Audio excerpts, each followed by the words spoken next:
Assalamualaikum warahmatullahi wabarakatuh.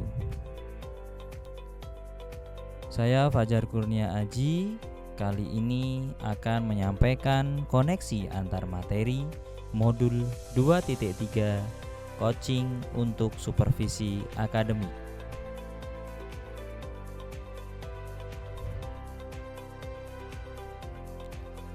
Memperkenalkan terlebih dahulu, untuk fasilitator saya adalah Bapak Herman Joseph Srianto MPD. Pengajar praktik saya adalah Bapak Anas Nugroho SPD JAS, dan saya sendiri adalah Fajar Kurnia Aji SPD dari SD Negeri Surokarsan 2 Yogyakarta. Tujuan pembelajaran yaitu CGP dapat menyimpulkan dan menjelaskan keterkaitan materi yang diperoleh dan membuat refleksi berdasarkan pemahaman yang dibangun selama modul 2 dalam berbagai media. Yang pertama adalah pemikiran reflektif terkait pengalaman belajar.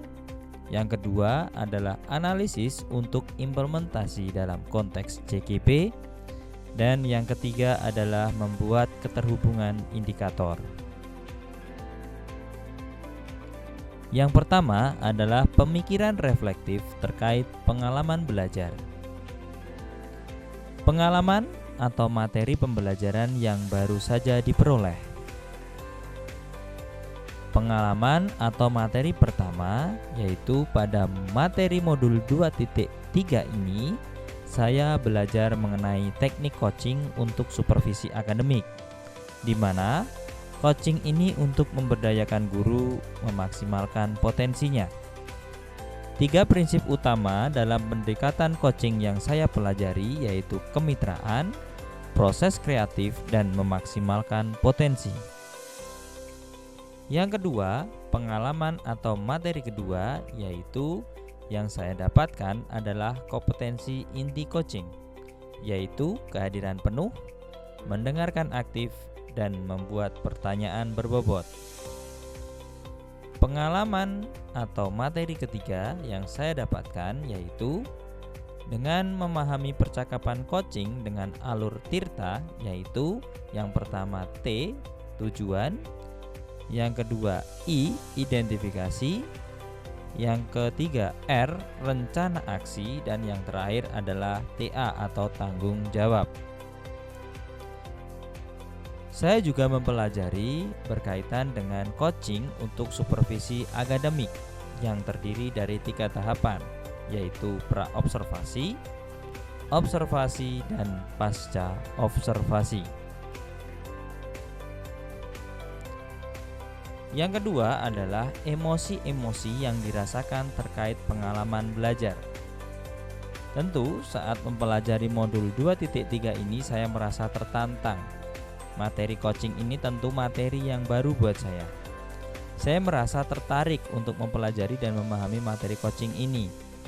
Pada saat berkolaborasi dengan rekan CGP yang lain, saya merasa senang dan gembira karena saya dapat bertemu dengan rekan CGP lain secara tatap muka, karena biasanya melalui tatap maya atau online.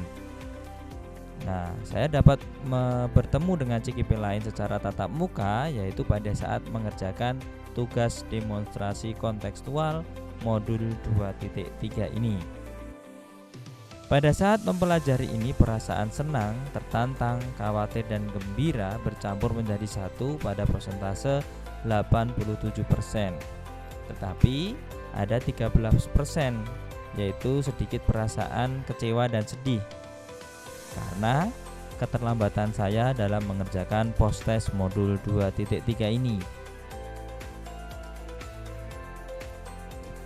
Yang ketiga adalah apa yang sudah baik berkaitan dengan keterlibatan diri saya dalam proses belajar.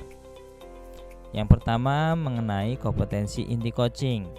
Saya dengan berlatih dan dukungan dari fasilitator dan pengajar praktik dapat meningkatkan kompetensi saya dalam percakapan coaching, yaitu kehadiran penuh, mendengarkan aktif, dan membuat pertanyaan berbobot. Yang kedua adalah penerapan alur Tirta. Dalam melakukan percakapan coaching, saya dapat menerapkan alur tirta, tentu dengan banyaknya latihan bersama dengan rekan CGP lain saat ruang kolaborasi dan demonstrasi kontekstual.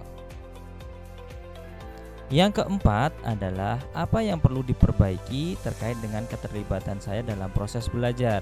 Tentu yang harus saya perbaiki adalah fokus dan juga kehadiran penuh atau memahami percakapan coaching, terutama dalam kompetensi membuat pertanyaan yang berbobot.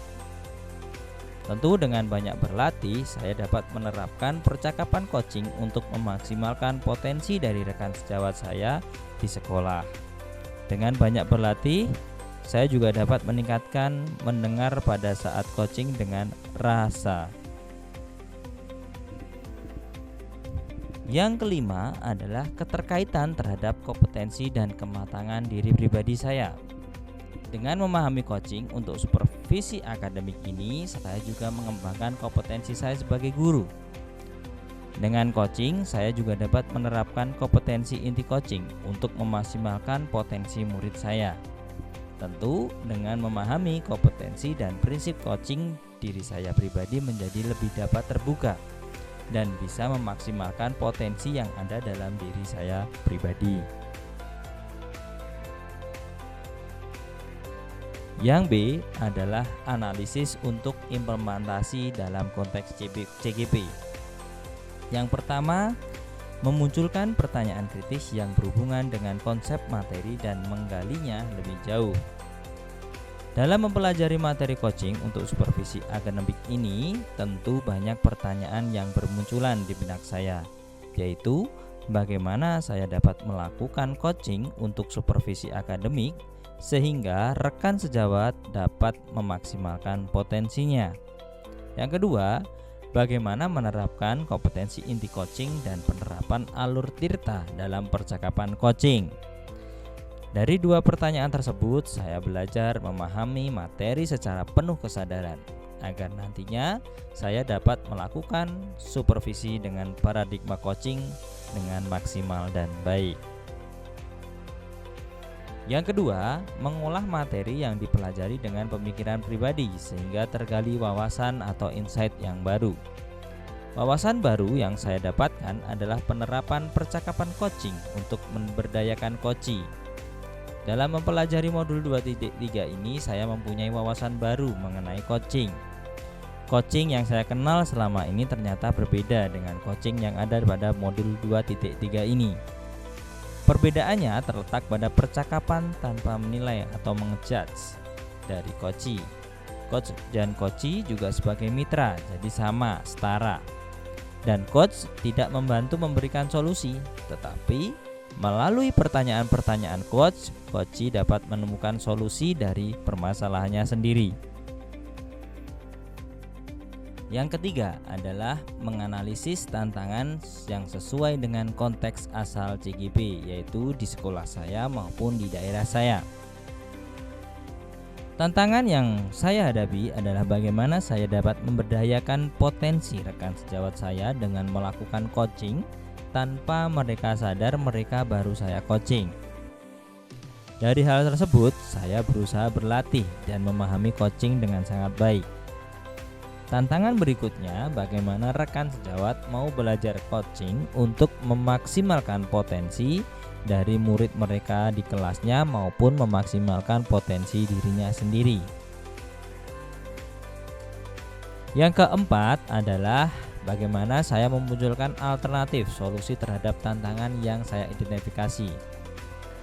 Alternatif yang saya lakukan untuk menghadapi tantangan tersebut adalah memahami teknik coaching melalui sumber-sumber dari video praktik coaching yang dilakukan oleh profesional coach. Kemudian saya juga akan banyak berlatih. Karena dengan jam terbang dan latihan yang banyak, tentu saya semakin baik dalam melakukan percakapan coaching. Metode yang saya lakukan adalah melihat video-video coaching dari profesional coach di YouTube, kemudian saya praktikkan dengan berlatih bersama rekan sejawat ataupun CGP yang lain. Yang ketiga atau C yaitu membuat keterhubungan. Yang pertama adalah pengalaman masa lalu. Melihat pengalaman masa lalu saya saat disupervisi oleh kepala sekolah saya, maka diperlukan perubahan dalam melaksanakan proses supervisi.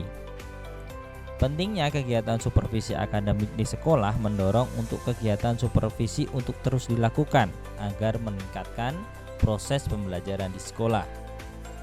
Supervisi yang baik yaitu adalah dapat dilakukan dengan penerapan coaching agar pada saat supervisi tidak seperti menilai dan bisa memberdayaan potensi yang dimiliki oleh guru.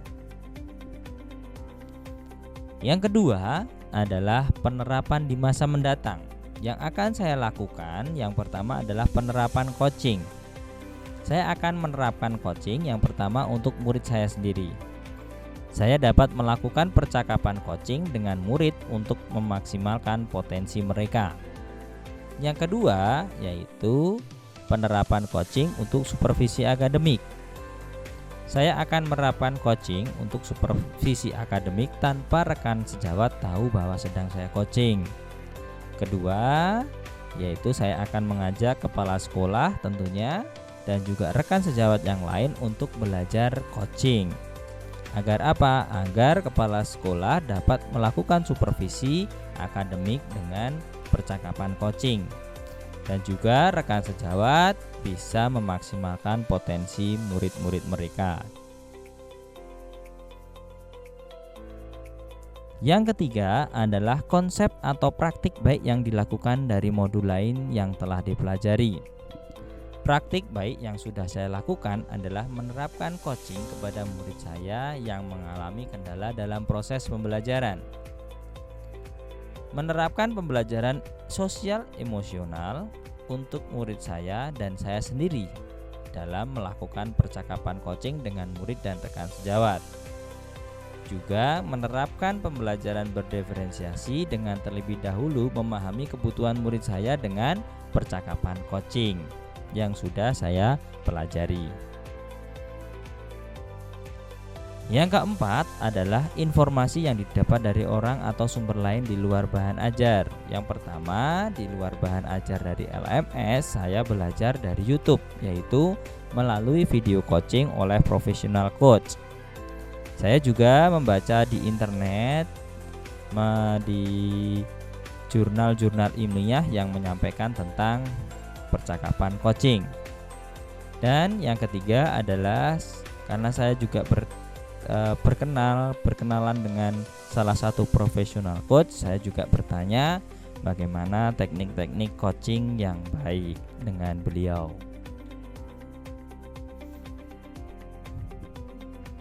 Berikutnya adalah bagaimana peran saya sebagai seorang coach di sekolah dan keterkaitannya dengan materi sebelumnya di paket modul 2 yaitu pembelajaran berdiferensiasi dan pembelajaran sosial dan emosional.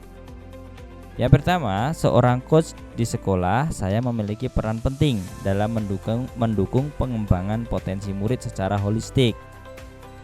Pengembangan potensi siswa sesuai dengan kebutuhan belajar siswa melalui pembelajaran berdiferensiasi dan pengembangan sosial dan emosional melalui PSE. Sebagai seorang CGP di sekolah, saya juga sering ditanyai oleh rekan sejawat yang lain berkaitan dengan permasalahan pembelajaran yang dihadapi di kelasnya, bahkan juga berkaitan dengan sosial dan emosional guru tersebut.